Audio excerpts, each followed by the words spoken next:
ചേട്ടാ, ഈ പുഷ്പനെ അറിയാമോ?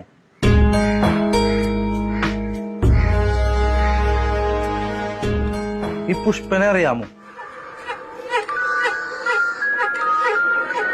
പുഷ്പനെ അറിയാമോ? ഞങ്ങളുടെ പുഷ്പനെ അറിയാമോ?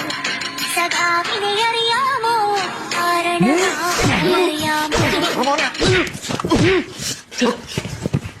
എന്റെ മോനെ, നീ തട്ടുകടവിലൊന്ന് സൂഗണനോ നിക്കല്ലേ? എടാ, പണ്ട് ഭൂമി പരന്നതാണെന്നായിരുന്നില്ലേ കരുതിയിരുന്നത്? ഇപ്പൊ കോഴിമുട്ടറാകൃതിയാണെന്ന് തെളിഞ്ഞില്ലേ? അതുപോലൊരു മാറ്റോടാ സ്വകാര്യ സർവകലാശാലയുടെ കാര്യത്തിൽ നടന്നത്. അതും പറഞ്ഞ് നീ ഉണ്ടാക്കാൻ പറ്റില്ലേ? ചേട്ടൻ എന്തൊക്കെ പറയണത്? അതെന്താണ്? എടാ, സമയത്തിനെ സംബന്ധിച്ച് സ്പേസിനെ സംബന്ധിച്ചുള്ള നമ്മുടെ ധാരണകള് വലിയ രീതിയിൽ അട്ടിമറിക്കപ്പെട്ടു. ഇതൊക്കെ 3.5 പതിറ്റാണ്ട് മുമ്പ് നമ്മൾ പ്രതീക്ഷിച്ചായിരുന്നോടാ? പറയണ, ശാസ്ത്ര സാങ്കേതിക വിദ്യയുടെ ഈ അളവിലുള്ള കുതിച്ചുചാട്ടം, ആർട്ടിഫിഷ്യൽ ഇന്റലിജൻസിന്റെ ഈ രീതിയിലുള്ള വളർച്ച, അതൊക്കെ മനുഷ്യ ജീവിതത്തിലുണ്ടാക്കിയ മാറ്റങ്ങള്, അതൊക്കെ 3.5 പതിറ്റാണ്ട് മുമ്പ് നമ്മൾ വിഭാവനം ചെയ്ത അളവിലാണോടാ ഇന്നുള്ളത്? പറയണം. അല്ല, പറയണ. അപ്പൊ അനിവാര്യമായ മാറ്റങ്ങൾ കേരളീയ ജനതയ്ക്ക് വേണ്ടി എടുക്കാൻ ഞങ്ങൾ പ്രതിജ്ഞാബദ്ധരാണ്. മനസ്സിലായോ എനിക്ക്?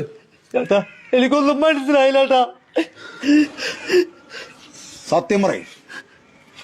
പുഷ്പൻ അറിയാമോന്ന് ചോദിച്ചു നീ എന്നെ നീ എന്നെ ആക്കിയതല്ല. അല്ലാണ്ട് ചേട്ടാ, ഞാൻ ഈ പുഷ്പൻ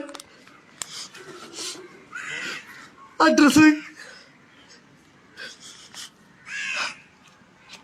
പുഷ്പൻ പാത്രക്കടവിൽ വീട്, തട്ടുകടവ്, എൻ പറവൂർ.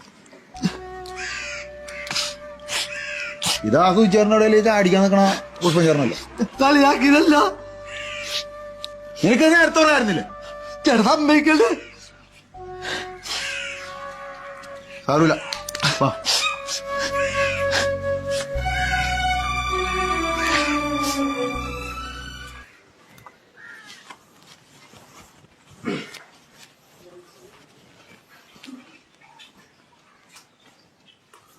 പുഷ്പൻ ചേട്ടാ, ഒരു പാഴ്സലുണ്ട്, ചേർന്ന് കൊടുക്കടാ. സന്തോഷമായില്ലേ? നീ വിഷമിക്കണ്ട, പഞ്ചായത്തിൽ നിന്ന് മുട്ട കോഴി കൊടുക്കുന്നുണ്ട്. ആധാരം കാണിച്ചാൽ മതി കേട്ടാ.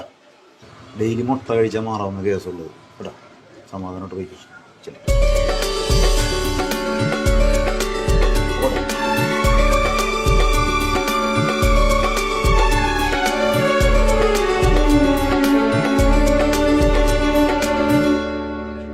തട്ടിയും തലോടിയും സ്നേഹിച്ചും കലഹിച്ചും മുന്നോട്ടു പോകുന്ന ഈ ജീവിതം തന്നെ ഒരു കാൽപന്ത് കളിയാണ്.